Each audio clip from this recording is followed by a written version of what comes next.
오늘 우리에게 주시는 하나님의 말씀은 누가복음 16장 10절부터 13절까지 말씀입니다.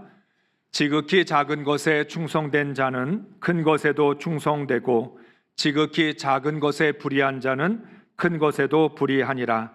너희가 만일 불의한 재물에도 충성하지 아니하면 누가 참된 것으로 너희에게 맡기겠느냐? 너희가 만일 남의 것에 충성하지 아니하면 누가 너희의 것을 너희에게 주겠느냐?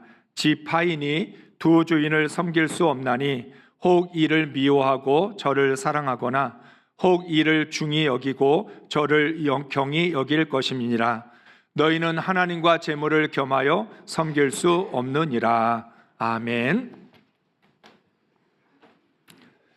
할렐루야. 지난 한 주간도 주님과 동행하며 평안하셨습니까?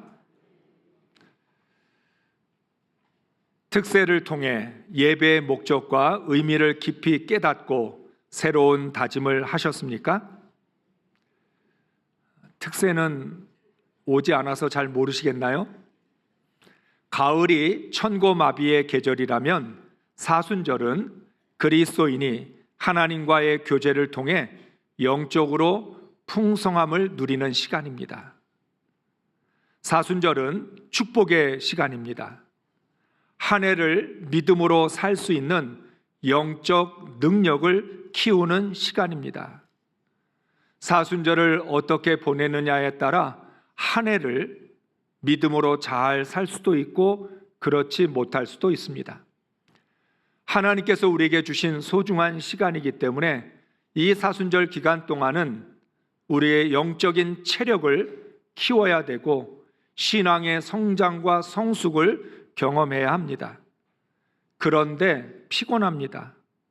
왜 피곤할까요? 특세 때문에. 피곤하지 않으시는 분은 특세에 오지 않으니까 피곤도 안 하십니다. 우리가 이 피곤을 어떻게 해야 될까요? 인사하겠습니다. 피곤함을 즐겨야 합니다. 한 번 더, 피곤함이 축복입니다. 사순절 특세를 하는데 피곤하지도 않고 힘들지도 않으면 비정상입니다. 여러분, 건강을 위해 운동하면 몸이 아픕니다. 여기저기 쑤십니다. 아프다고 운동을 중단해야 할까요? 우리가 건강을 위해서 겪어야 할 유익한 통증입니다. 근육통은 운동했다는 증거입니다.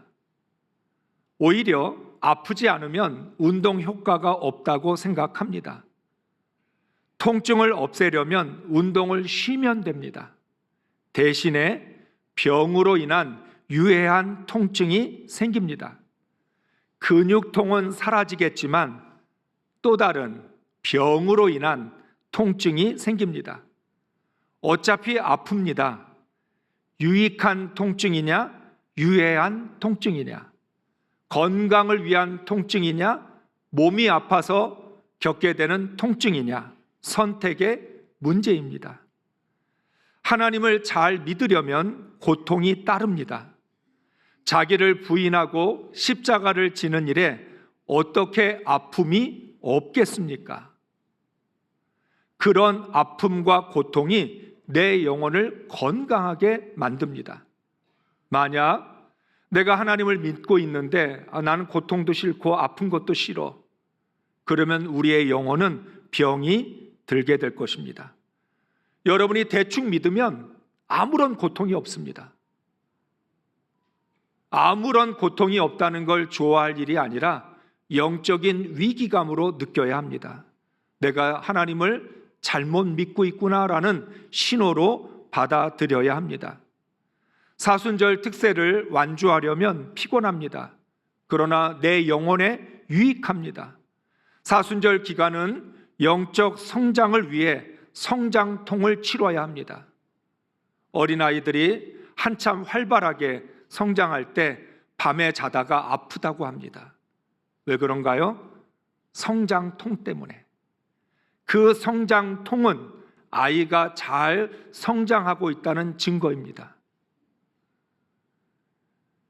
신앙생활을 하면서 성장통을 겪지 않는다면 내 영혼은 잘 성장하고 있는 게 아니라 병들고 있는 것이죠. 그런 의미에서 우리는 그 성장통을 즐겨야 하고 피곤함을 즐겨야 하고 영적인 건강을 위해서 우리가 얻게 되는 고통을 기쁨으로 받아들여야 합니다. 우리 모두 즐겁게 유익한 영적 통증을 느끼면서 성숙해 가시기를 주의 이름으로 축복합니다. 사랑하는 성도 여러분, 사람은 1+1을 좋아합니다. 여러분이 물건을 사러 가셔서 1+1이 붙어 있으면 이거 좋다라고 공짜인 줄 알고 삽니다. 실제로는 내 돈 내고 사는 거죠. 그런데도 1+1이라는 게 붙어 있으면 괜히 기분이 좋습니다. 그런데 우리는 1+1 때문에 사는 게 힘듭니다. 육신 플러스 모순 플러스 세상이 더하여져서 나의 인생을 3배로 짓누르고 있습니다. 교만 플러스 이율배반 플러스 불균형이 더하여져서 나의 신앙을 3배 이상 어렵게 만듭니다. 육신 하나만 가지고도 사는 게 힘든데 거기에다가 모순과 세상의 구조적인 악까지 더하여져서 인생의 무게를 짓누르고 있는 거죠. 교만 때문에 신앙생활하기가 너무 힘든데 거기에다가 겉과 속이 다른 이율배반적인 모습, 그리고 신앙의 불균형까지 더하여져서 신앙이 성장하는 데 있어서 어려움을 겪게 됩니다. 구원은 시작이지 끝이 아닙니다. 구원받았다고 인생과 신앙의 한계가 사라지지는 않습니다. 구원을 받아도 육신의 한계를 겪어야 하는 거죠. 구원을 받았는데도 내 안의 교만과 싸워야 합니다. 우리는 가끔씩 의문이 듭니다. 하나님, 구원을 받았으면 좀 편해져야지요. 구원을 받았는데도 우리는 더 힘들어요 라고 말합니다. 그것은 구원이 시작이 아니라 끝인 줄로 착각했기 때문입니다. 구원받았다는 것이 내 신앙이 완성됐다는 뜻이 아닙니다. 이제부터 시작이다. 이스라엘 백성들이 가나안 땅을 정령한 것은 모든 게 끝난 게 아니라 이제부터 시작인 것처럼 똑같습니다. 하나님은 인생과 신앙에 있어 한계에 부딪히는 우리들을 위하여 선물을 준비하셨습니다. 2가지 선물을 준비하셨습니다. 첫째, 하나님의 말씀입니다. 하나님의 말씀은 보이지 않는 본질을 꿰뚫어 볼 수 있는 통찰력을 줍니다. 말씀이 있으면 보이는 것만 보는 게 아니라 보이지 않는 것까지 통찰하고 분별할 수 있는 능력을 갖게 됩니다. 둘째는 성령의 능력입니다. 문제를 정면 돌파할 수 있는 무기입니다. 하나님께서 우리에게 성령의 능력을 더하여 주셔서 우리 앞에 있는 장애물, 나의 한계, 이것들을 극복할 수 있도록 도와주시는 거죠.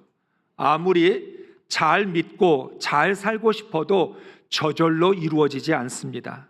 세상에 공짜는 없습니다. 여러분이 내가 좋아해서 취미 생활을 시작했는데 취미 생활을 하려면 알아야 되고 배워야 되고 노력해야 합니다. 아니, 내가 좋아서 시작했는데 뭘 배워야 돼?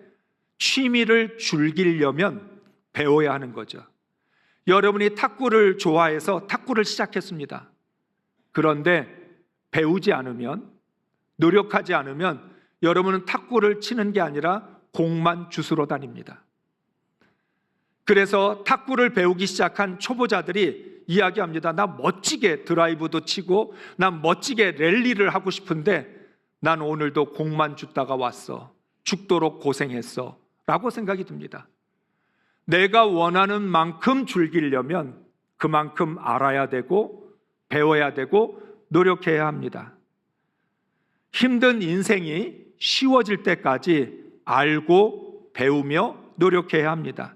힘든 신앙생활이 쉬워질 때까지 하나님의 말씀을 배우고 성령의 능력으로 실천할 힘을 길러야 합니다.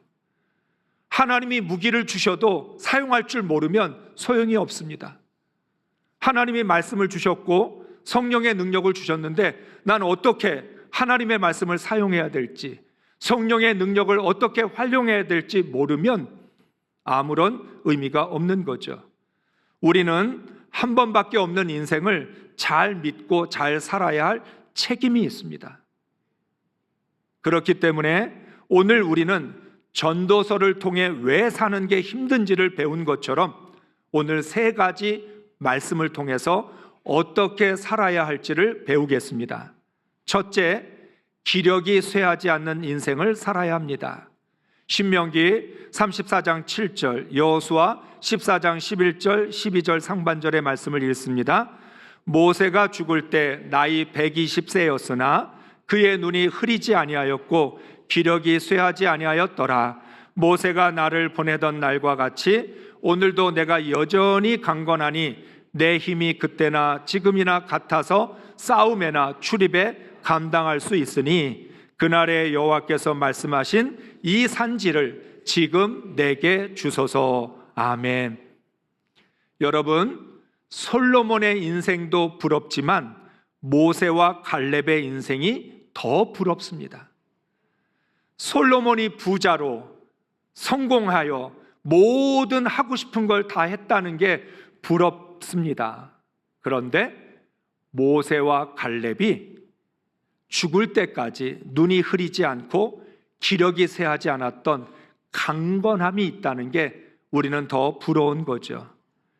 기력이 쇠하지 않았다는 말씀은 단순히 육신의 건강을 뜻하지 않습니다. 영육간의 강건함을 말합니다. 더 나아가 눈이 흐리지 않았다는 것은 분별력을 잃어버리지 않았다는 뜻입니다. 오늘날 우리는 치매를 두려워합니다. 가족도 못 알아볼까 봐, 분별력은 둘째치고 사람을 알아보지 못할까 봐, 기억을 하지 못할까 봐 두려워합니다. 그런데 모세는 눈이 흐리지 않았습니다.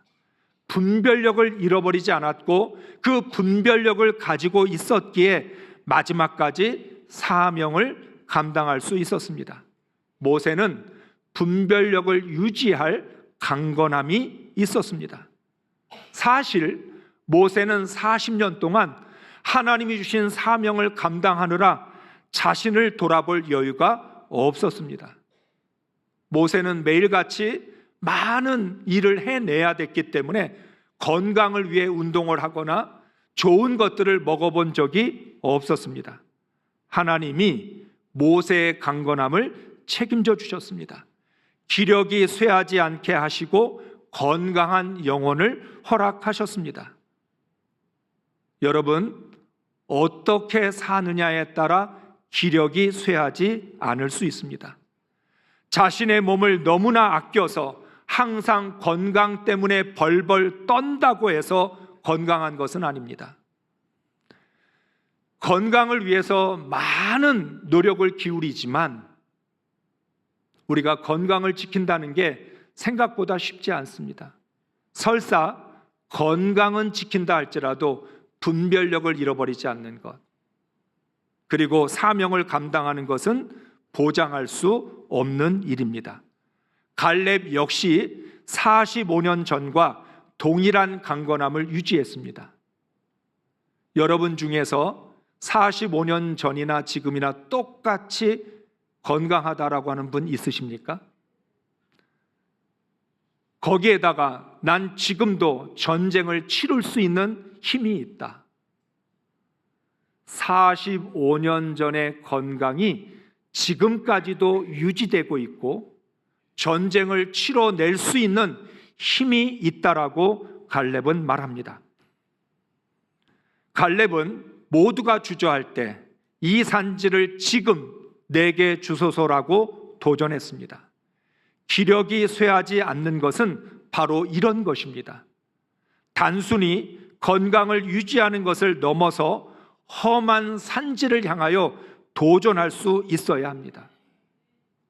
갈렙에게는 건강도 있었을 뿐만 아니라 그 건강을 가지고 아무도 도전하려고 하지 않는 험한 산지를 향하여 나아갈 수 있는 용기가 있었다는 것입니다. 갈렙은 자신의 강건함을 하나님의 명령에 순종하는 데 썼습니다. 모세와 갈렙은 노년까지 건강해서 존경받는 것이 아닙니다. 하나님께 충성하고 순종할 수 있는 담대함 때문에 존경받았습니다.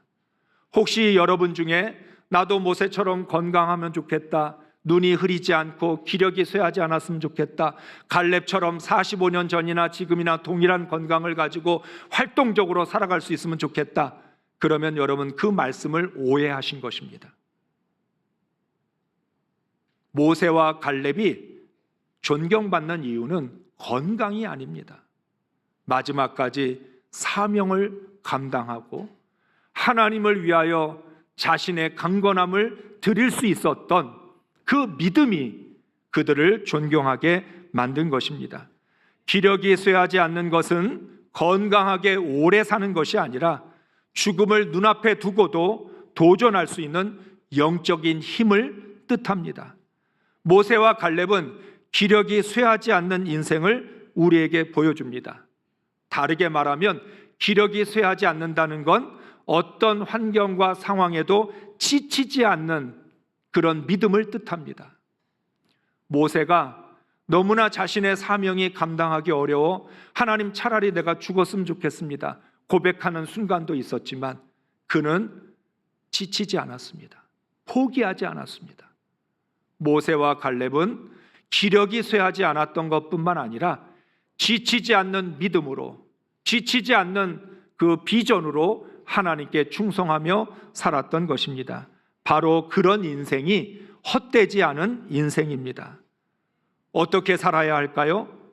모세와 갈렙처럼 기력이 쇠하지 않는 사명의 삶을 살아야 합니다. 그 삶이 행복한 삶이고 하나님이 축복하시는 삶입니다. 둘째, 작은 일에 충성하는 인생을 살아야 합니다. 오늘 10절부터 12절까지 말씀을 함께 읽겠습니다. 시작.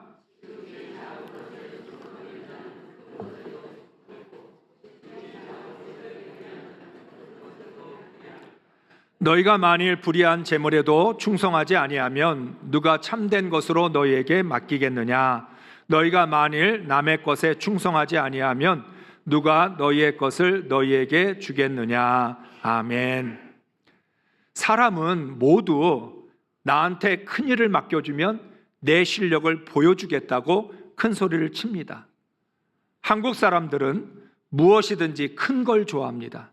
꿈도 커야 되고 통도 크고 손도 커야 한다고 합니다. 무조건 크게 시작하려고 합니다. 사업을 할 때도 시시하게 하면 안 되고 처음부터 그냥 크게, 뭐든지 다 크게 시작을 해야만 그게 멋지다라고 생각을 합니다. 그러나 언제나 일은 작은 일에서부터 시작합니다. 큰 사업을 하기 전에 작은 일에서 테스트를 받아야 합니다. 예전에는 우리나라 대기업들이 자기의 자녀들을 처음부터 높은 자리를 주었습니다. 그런데 실패를 하고 보니까 이제는 좀 달라져서 밑에서부터 차근차근하게 일을 배우고 그리고 준비를 시켜야만, 검증이 되어야만 그 모든 것들을 경영할 수 있다는 걸 깨닫게 됩니다. 그래서 대기업도 이제는 처음부터 높은 자리를 주지 않는 거죠. 일의 크고 작음보다 충성의 힘을 쏟아야 합니다. 우리는 그것만 따지죠. 일이 크냐 작으냐, 내가 맡은 일이 얼마나 크기가 있는 일이냐를 생각합니다. 그런데 내가 그 일을 어떻게 잘 해낼 수 있느냐가 더 중요합니다. 지극히 작은 것에 충성해야 큰 것에 충성할 기회가 주어집니다. 사소한 일에 충성하지 않고서는 큰 일을 할 수 없습니다.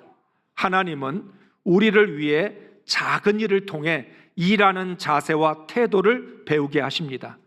준비가 되어야 큰 일을 맡기시는 것은 우리가 실패하지 않게 하기 위해서입니다. 우리가 어떨 때 왜 하나님은 나에게 기회를 안 주실까? 나에게 좀 더 큰 일을 맡겨주시면 내가 잘 해낼 수 있는데, 난 준비된 것 같은데. 그런데 하나님이 큰 일을 맡겨주지 않는 것은 내가 실패하지 않는 걸 원하시기 때문에 그렇습니다. 나를 사랑해서 내가 감당할 수 있는 만큼의 일을 주시는 것이라는 거죠.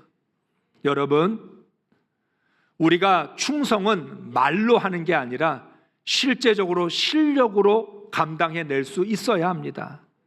우리는 말로는 못할 것이 없는 것처럼 다 합니다. 그런데 막상 일을 맡겨보면 작은 일조차 해내지 못할 때가 많습니다. 하나님을 사랑하고 교회를 사랑한다는 거 작은 일에서부터 시작하는 겁니다. 오늘 하나님은 말씀합니다. 남의 것에 충성하지 않으면 내 것에 충성할 기회가 오지 않는다. 남의 일이니까 대충 하고 내 일이면 열심히 하겠다. 하나님은 그건 불가능하다고 말합니다. 남의 것에서부터 충성하는 사람이 자기 일에도 충성할 수 있지, 남의 것을 소홀히 여기는 사람은 자신의 일을 맡아도 제대로 감당할 수 없다는 겁니다. 비록 불의한 재물일지라도 충성해야 참된 것을 맡을 수 있습니다. 이 말씀은 내가 해야 될 일에 대해서 판단하지 말라는 겁니다. 일이 크고 작으냐, 내 일이냐 남의 일이냐, 불의한 것이냐 의로운 것이냐, 판단은 하나님께 맡기고 내가 해야 될 일은 충성인 것입니다. 인생의 행복도 마찬가지입니다. 작은 것에서부터 행복해야 큰 행복이 옵니다. 사소한 것에서 행복을 찾지 못하면 큰 것에도 행복을 찾을 수 없습니다. 정말 여러분이 행복하고 싶다면 작은 일에서부터 행복할 수 있는 훈련을 받아야 합니다. 만일 큰 기쁨을 누리려다가는 인생에서 한 번도 웃지 못할 수 있습니다. 우리가 늘 좋아하는 말이 있잖아요.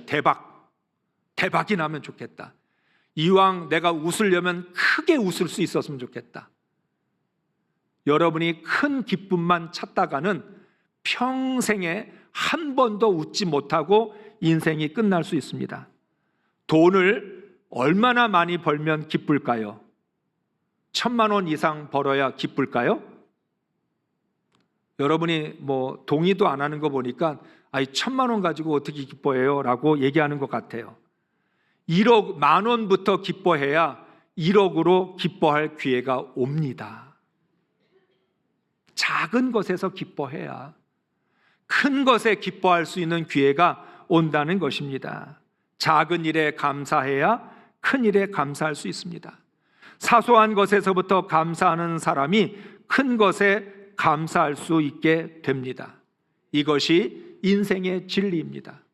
예수님 말씀하셨습니다. 큰 믿음을 생각하지 말고 겨자씨만한 믿음이 있어도 산을 옮길 수 있다. 우리는 믿음에 있어서도 늘 배짱껏 큰 믿음을 하나님 앞에 간구합니다. 그런데 겨자씨만한 믿음으로도 기적은 일어납니다. 중요한 것은 큰 믿음이냐 작은 믿음이냐가 아니라 그 믿음이 얼마나 진실하냐, 참된 믿음을 가졌느냐가 중요한 거죠. 허황하게 꿈꾸지 말고 작은 일에서부터 충성하는 삶을 살아야 꿈이 이루어집니다. 우리는 은혜도 큰 은혜를 좋아합니다. 한 번의 은혜로 모든 것을 해결하고 싶어 합니다. 그런데 작은 은혜를 받아야 큰 은혜가 임합니다. 인생을 제대로 살고 싶다면 항상 작은 것을 소중히 여겨야 합니다. 천리길도 한 걸음부터라는 말처럼 하나에서부터, 작은 것에서부터 시작해야 합니다. 작은 것에 충성하면 반드시 큰 것에 충성할 기회가 옵니다. 작은 기쁨, 작은 감사, 작은 일, 작은 은혜, 작은 믿음을 소중히 여기는 사람이 잘 살 수 있습니다. 작은 행복이 큰 행복 됩니다. 셋째, 의의 면류관을 위해 살아야 합니다. 디모데후서 4장 7절 8절의 말씀을 읽습니다.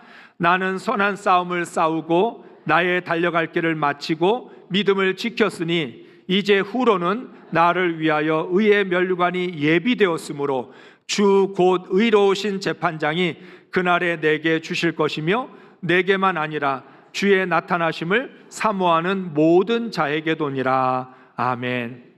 솔로몬은 인생을 안개, 바람, 연기처럼 잠시 있다가 사라질 것으로 표현했습니다. 인생이 뭐냐? 안개와 같다, 바람과 같다, 연기와 같다.